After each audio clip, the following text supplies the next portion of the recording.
దానిమ్మ జ్యూస్ చేస్తున్నానండి. ఇవి మనం 2 గంటల ముందు ఒలిసి పెట్టుకోవాలి.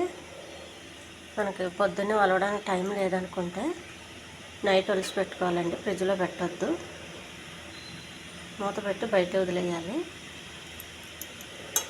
కొద్దిగా వాటర్ వేసి కడగాలండి.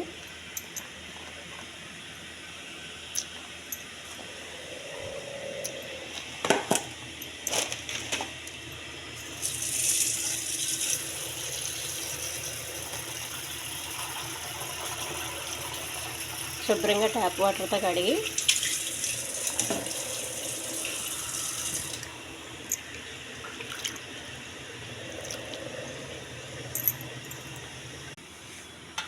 ఒక జాలి గిన్నెలో ఉడకెట్టేయాలండి. మొత్తం వాటర్ పోయేంత వరకు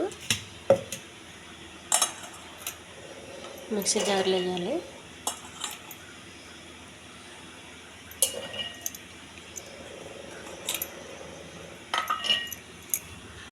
మిక్సీ జార్లో వేసానండి.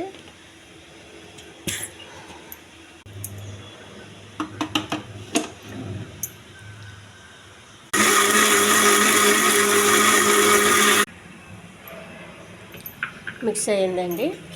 ఒక గిన్నె తీసుకోవాలి.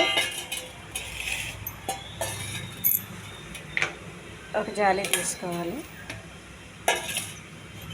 కొద్దిగా ఉడకెట్టాలండి. ఇందులో వాటర్ వేసే అవసరం ఏమీ లేదు.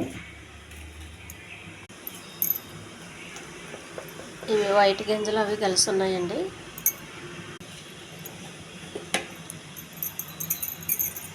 ఇది ఒరిజినల్ జ్యూస్ అండి.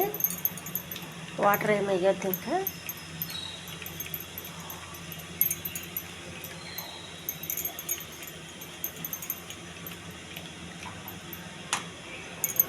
వైట్ గ్రేప్ జ్యూస్ రెడీ అయిందండి. ఒక గ్లాస్ దానిమ్మ జ్యూసు ఒక గ్లాస్ తీసుకోవాలి. గ్లాసులో పోయాలండి. ఈ ఛానల్ నచ్చితే సబ్స్క్రైబ్ చేయండి, షేర్ చేయండి, లైక్ చేయండి, కామెంట్ చేయండి. ఈ వైట్ గింజలో రెడ్ గింజలు కలిసి ఉన్నాయండి దానిమ్మలో, అందుకని మొత్తం వైటే వచ్చింది. దానిమ్మ జ్యూస్ రెడీ అయింది.